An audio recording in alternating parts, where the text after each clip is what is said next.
नमस्कार, मैं हूं हरिशंकर व्यास। सेंट्रल हॉल में आपका स्वागत है।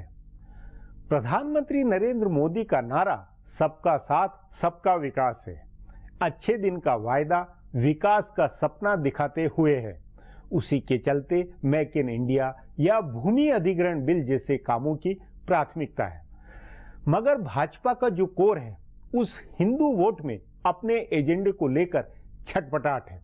संघ परिवार और विश्व हिंदू परिषद जैसे संगठन इंतजार में है कि वक्त आए तो राम मंदिर के मुद्दे को धार दी जाए। यूं भाजपा अध्यक्ष अमित शाह और गृह मंत्री राजनाथ सिंह दोनों कह चुके हैं कि जब लोकसभा में भाजपा के 2/3 सांसद होंगे तब सरकार मंदिर बनाने का कानून लाएगी। इस बात को कई लोगों ने पकड़ा और विनय कटियार आदि ने कहा कि लोकसभा में तो बहुमत है, इसलिए राम मंदिर का विधेयक लाकर उसे पास करा लिया जाए। ऐसा कर देना ही बहुत बड़ी बात होगी। इसे सरकार और भाजपा ने अनसुना किया, लेकिन संघ परिवार और भाजपा के कट्टर हिंदू समर्थक भूमि अधिग्रहण बिल पर नजर रख रहे हैं। यदि इस पर सरकार और विपक्ष में टकराव के चलते संसद के संयुक्त सत्र की नौबत आई तो कहा जाएगा कि मंदिर को लेकर भी ऐसा पक्का इरादा क्यों नहीं। तय माने कि उत्तर प्रदेश विधानसभा चुनाव आते आते मंदिर का मुद्दा गरमाएगा। आज इस पर चर्चा है, मगर उससे पहले गपशप और खास सुर्खियां। शुरुआत सियासी गपशप से करते हैं।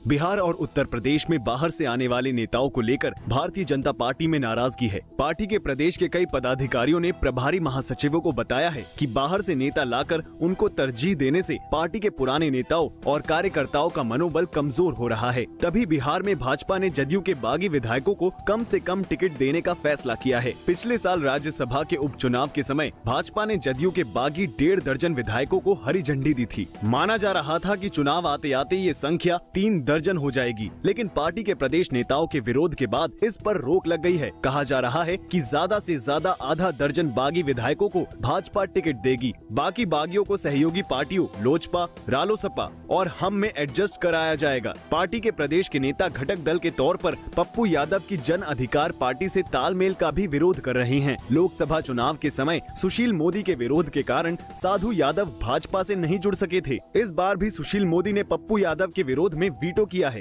उत्तर प्रदेश में एसपी सिंह बघेल को भाजपा के राष्ट्रीय ओबीसी मोर्चे का अध्यक्ष बनाने का विरोध हो रहा है। वे बसपा और सपा के रास्ते भाजपा में आए हैं।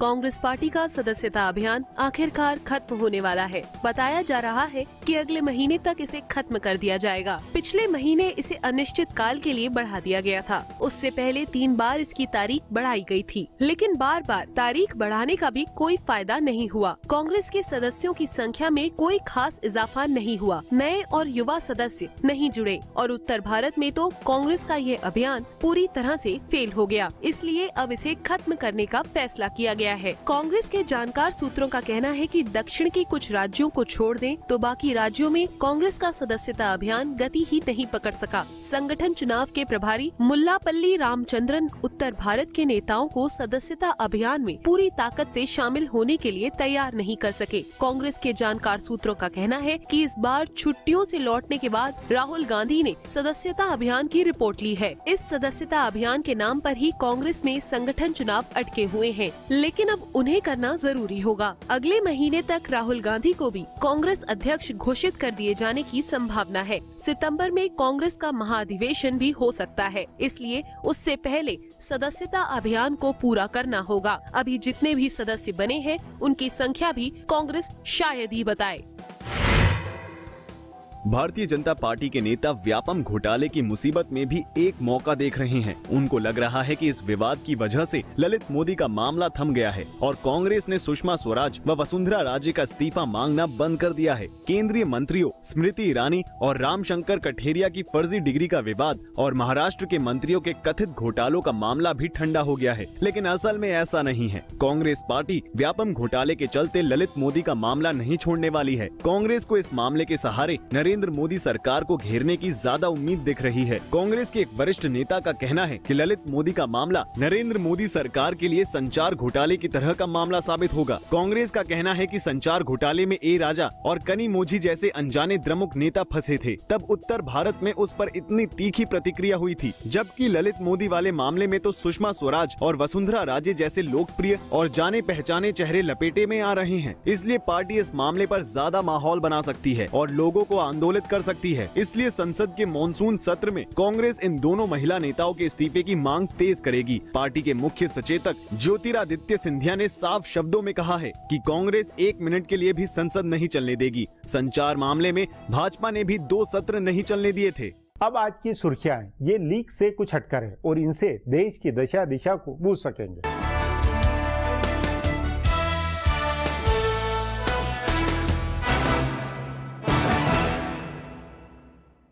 मध्य प्रदेश के बहुचर्चित व्यापम घोटाले से जुड़े सारे मामलों की जांच सुप्रीम कोर्ट ने सीबीआई को सौंप दी है। हालांकि सर्वोच्च अदालत ने इस बात पर फैसला नहीं दिया कि जांच उसकी निगरानी में होगी या नहीं। इस पर फैसला देने के लिए अदालत ने सीबीआई से 24 जुलाई तक जवाब मांगा है। कांग्रेस महासचिव दिग्विजय सिंह और व्यापम घोटाले की पोल खोलने वाले 3 विसिल ब्लोअर कार्यकर्ताओं ने सुप्रीम कोर्ट में याचिका देकर इस घोटाले की जाँच सर्वोच्च अदालत की निगरानी में सीबीआई से कराने की मांग की थी। एक अलग याचिका में मध्य प्रदेश के राज्यपाल राम नरेश यादव को पद से हटाने की मांग की गई थी, क्योंकि उनका नाम भी इस मामले में आ रहा था। इस याचिका पर सुनवाई करने के बाद सुप्रीम कोर्ट ने केंद्र, राज्य सरकार और राज्यपाल को नोटिस देकर 4 हफ्ते में जवाब मांगा है। इससे पहले कल मध्य प्रदेश हाई कोर्ट ने मामले की जांच सीबीआई से कराने के राज्य सरकार के अनुरोध पर सुनवाई टाल दी थी।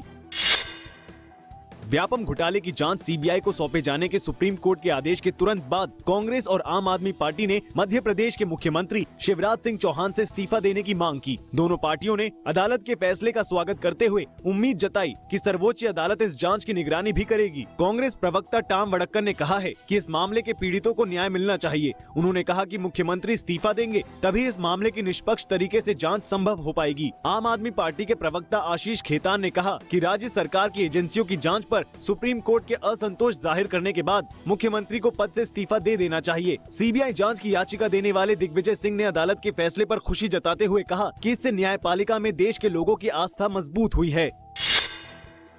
व्यापम घोटाले की जांच सीबीआई को सौंपे जाने के सुप्रीम कोर्ट के फैसले का भारतीय जनता पार्टी ने भी स्वागत किया है। भाजपा के प्रवक्ता नलिन कोहली ने कहा कि राज्य सरकार ने इस मामले की सीबीआई जांच का अनुरोध हाई कोर्ट में कर दिया था और भारत के अटॉर्नी जनरल मुकुल रोहतगी भी सुप्रीम कोर्ट के सामने राज्य सरकार का रुख बता चुके हैं कि राज्य सरकार इसकी सीबीआई जाँच चाहती है। उन्होंने सीबीआई जाँच की अपील में देरी के कांग्रेस के आरोपों को खारिज करते हुए कहा कि इस मामले की जाँच की निगरानी मध्य प्रदेश हाई कोर्ट कर रही थी। ऐसे में ऐसी सिफारिश करना उसके कामकाज पर टिप्पणी होती। भारत सरकार ने इस बात की पुष्टि कर दी है कि प्रधानमंत्री नरेंद्र मोदी पाकिस्तानी प्रधानमंत्री नवाज शरीफ से मुलाकात करेंगे। विदेश मंत्रालय के प्रवक्ता विकास स्वरूप ने ट्वीट करके बताया है कि शुक्रवार की सुबह शंघाई संगठन की बैठक से इतर दोनों नेताओं की मुलाकात होगी। हालांकि दोनों देशों की ओर से ये नहीं बताया गया है कि 2 पक्षीय बैठक का एजेंडा क्या होगा, लेकिन माना जा रहा है कि मुंबई हमले के आरोपी ज़कीउर रहमान लखवी की रिहाई और आतंकवाद का मुद्दा प्रधानमंत्री मोदी की ओर से उठाया जाएगा। रूस के उफा में होने वाली इस मुलाकात से पहले दोनों नेता सार्क सम्मेलन के दौरान काठमांडू में मिले थे, लेकिन वहां 2 पक्षीय बातचीत नहीं हुई थी। प्रधानमंत्री नरेंद्र मोदी ने कहा है कि चीन के राष्ट्रपति शी जिनपिंग से उनकी एक मुलाकात बहुत व्यापक थी और इस मुलाकात में दोनों नेता 2 पक्षीय संबंधों को नई ऊंचाई तक ले जाने पर सहमत हुए। एक दिन पहले शी के साथ हुई मुलाकात में प्रधानमंत्री मोदी ने मुंबई हमले के आरोपी आतंकी ज़कीउर रहमान लखवी की रिहाई के मामले में संयुक्त राष्ट्र संघ में पाकिस्तान की मदद करने का मुद्दा उठाया था। आज उन्होंने चीन की सोशल मीडिया साइट वेइबो पर डाले गए पोस्ट में कहा कि एक बार फिर चीनी राष्ट्रपति शी जिनपिंग से उनकी मुलाकात हुई। उन्होंने लिखा, ये मुलाकात बहुत व्यापक थी और इसमें 2 पक्षीय और विश्व से जुड़े मुद्दों पर चर्चा हुई। फिलहाल अब एक ब्रेक है, फिर खुलासा होगा।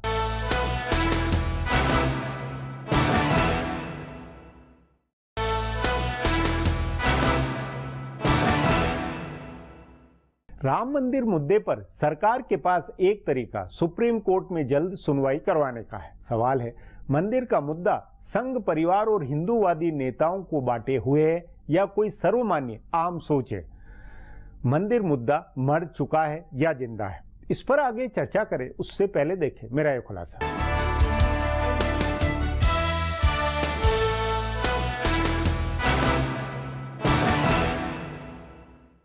अयोध्या में राम मंदिर का मुद्दा एक बार फिर ठंडे बस्ते में से निकलकर झाड़ पोंछ कर लोगों के बीच पेश किया जा रहा है। किसी न किसी बहाने से इस मुद्दे पर चर्चा होने लगी है। उत्तर प्रदेश में भाजपा विरोधी सभी पार्टियों ने अंदेशा जाहिर कर दिया है कि 2017 में होने वाले चुनाव में इसे मुद्दा बनाया जा सकता है। भाजपा नेताओं के अलावा विश्व हिंदू परिषद, बजरंग दल और यहाँ तक कि राष्ट्रीय स्वयंसेवक संघ से जुड़े लोग भी इस मुद्दे को लेकर परेशान दिख रहे हैं। इस परेशानी में ही अयोध्या में राम मंदिर आंदोलन से जुड़े विनय कटियार ने यह मुद्दा उठाया और कहा कि सरकार को सुप्रीम कोर्ट के फैसले का इंतजार नहीं करना चाहिए और बातचीत या कानून के जरिए मंदिर बनाने का फैसला करना चाहिए। उन्होंने सीधे अपनी पार्टी के नेताओं को निशाना बनाया। असल में कटियार ने भाजपा के राष्ट्रीय अध्यक्ष अमित शाह के इस बयान का जवाब दिया कि भाजपा को लोकसभा में 370 सीटें मिले तभी संसद से मंदिर बनाने का कानून बन सकता है। भाजपा अध्यक्ष अमित शाह और उसके बाद विनय कटियार के बयान के बाद शिवसेना भी इस विवाद में कूद पड़ी। शिवसेना ने अपने मुखपत्र सामना में संपादकीय में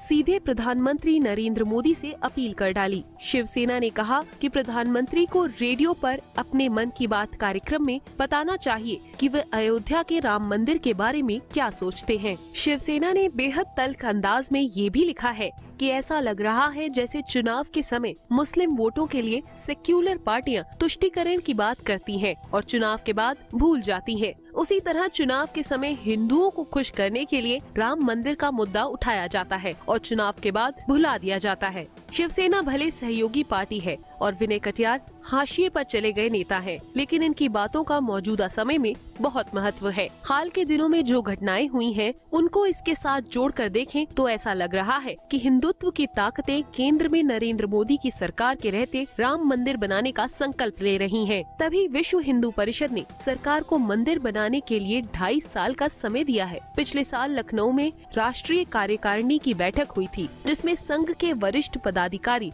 दत्तात्रेय होसाबले ने राम मंदिर के बारे में कहा था कि मोदी सरकार के पास 5 साल का समय है और उसे तय करना है कि वह कब इस मुद्दे को उठाएगी। लेकिन विहिप के मार्गदर्शक मंडल के सदस्य चिन्मयानंद स्वामी ने इसका विरोध करते हुए कहा कि 5 साल का समय नहीं है, उसे ज्यादा से ज्यादा 2.5 साल में मंदिर के बारे में फैसला करना है। जाहिर है कि विहिप ने 2.5 साल का समय इसलिए दिया क्योंकि उसके बाद उसकी योजना बचे हुए 2.5 साल के दौरान इस परियोजना को मूर्त रूप देने की होगी। लेकिन जानकारों का यह भी कहना है कि अगले 1-1.5 साल में इस मुद्दे को जोर शोर से उठाया जाएगा ताकि 2017 के विधानसभा चुनाव तक इसका माहौल बन सके। हालांकि भाजपा के नेता भी मान रहे हैं कि अब राम मंदिर के मुद्दे में जान नहीं है, इसे उठाकर भाजपा वोट नहीं हासिल कर सकती है। लेकिन अगर उसने सचमुच मंदिर बनवा दिया तो हिंदू वोटों की गोलबंदी हो सकती है, लेकिन यह काम अदालती फैसले या बातचीत से ही संभव है।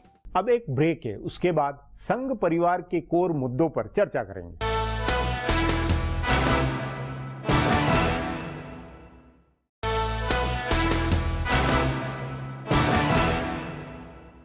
मोदी सरकार की ताकत में उत्तर प्रदेश की जीत का बड़ा हाथ। उत्तर प्रदेश में विधानसभा चुनाव ज्यादा दूर नहीं है।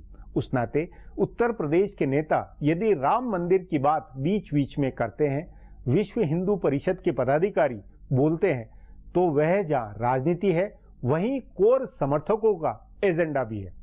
इस पर चर्चा के लिए आज मेरे साथ वरिष्ठ पत्रकार अशोक टंडन है।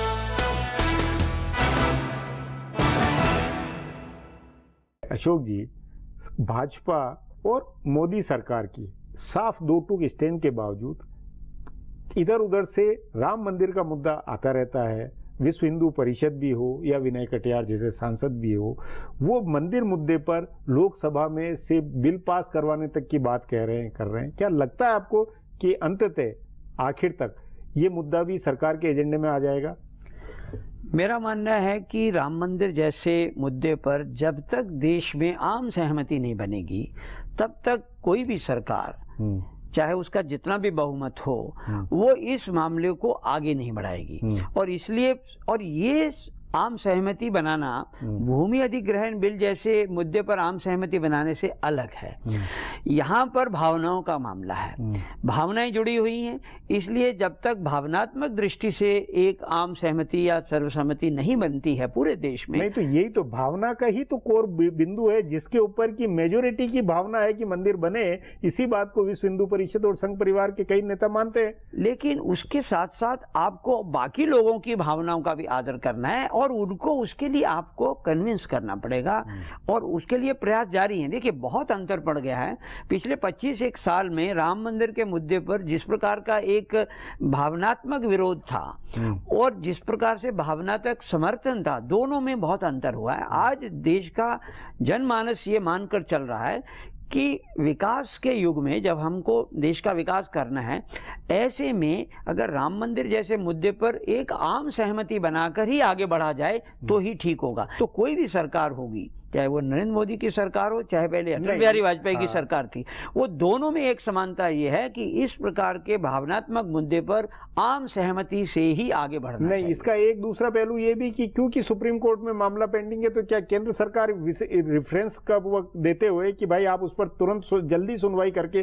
फैसला करें, ये अप्रोच नहीं हो सकती? देखिए इस वक्त तो कोई बंदिश नहीं है, कोई भी सुप्रीम कोर्ट में जा सकता है। उसमें सरकार अपनी तरफ से पहल करके कहे। लेकिन वही बात है कि सरकार इस समय विकास की दृष्टि से जिस प्रकार से कदम उठा रही है, फोकस में अभी इसलिए नहीं और फोकस में आप तब लाएंगे। और ये कोई किसी का केस नहीं है कि नरेंद्र मोदी सरकार पर्दे के पीछे सर्वसम्मति या आम सहमति बनाने का प्रयास नहीं कर रही, जरूर कर रही होगी। मुझे याद है अटल जी के समय पर भी बहुत प्रयास किए गए थे, क्योंकि ये ऐसा मुद्दा है जिस पर एक सर्वानुमति बनाना, कंसेंसस बनाना देश के हित में है और देश की एकता और अखंडता के हित में, इसलिए इसमें समय लग सकता है। विनय कटियार या विश्व हिंदू परिषद के पदाधिकारी, उनकी जो स्टैंड है या जो कहना है, उसमें ये उनका एक तरह से फोकस ये है कि राजनीतिक इच्छा शक्ति नहीं है। इच्छा शक्ति है तो भूमि अधिग्रहण बिल के लिए संयुक्त सत्र बुला के बिल पास बन जाएगा, लेकिन इसमें इच्छा शक्ति नहीं है, ये अपने आप में घातक बात है। नहीं, देखिए इच्छा शक्ति आर्थिक मुद्दों पर और भावनात्मक मुद्दों पर दोनों में बहुत अंतर होता है। हाँ, तो भावनात्मक कोर इश्यू तो बीजेपी का अगर देखा जाए, बीजेपी के चाल चेहरा चरित्र पे,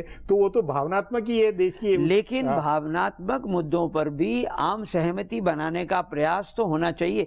भूमि अधिग्रहण मुद्दे पर भी आम सहमति बनाने के प्रयास आज भी जारी हैं। सरकार उसमें केवल ऑर्डिनेंस ला रही है, लेकिन बिल पास कराने के लिए अब आप कोई ये कहे कि विनय कटियार या कोई कहे कि साहब आप राम मंदिर पर भी ऑर्डिनेंस लाइए, नहीं ऑर्डिनेंस ने लाए, लोकसभा के अंदर प्रस्ताव रख के करें तो यही कम से कम पार्टी की प्रतिबद्धता तो जाहिर होगी। ये टोकनिज्म होगा कि अगर आप राम मंदिर के मुद्दे पर लोकसभा में प्रस्ताव पारित करके और आगे, ये राजनीतिक और भावनात्मक मुद्दे और आर्थिक विकास के मुद्दों में आप उसको एक ही तराजू में नहीं तोड़। राजनीतिक पार्टी को जब 2 साल बाद उत्तर प्रदेश में चुनाव आ रहे हैं, उत्तर प्रदेश में से बीजेपी को सर्वाधिक सांसद मिले हुए हैं, बिना भावनात्मक मुद्दे के विकास का तो असर जब होगा तब होगा, बिना भावनात्मकता के क्या पार्टी अपने को जमाए रख सकेगी? यही विनय कटियार और वहां के यूपी के नेताओं की चिंता होगी। नहीं, पहली बात देखिए, लोकसभा में जो उत्तर प्रदेश से इतना जन समर्थन मिला, सीट आई, क्या वो राम मंदिर के मुद्दे पर आई? नहीं, वो विकास के मुद्दे नहीं, उसमें एक सांप्रदायिक नहीं, विकास के मुद्दे पर आई।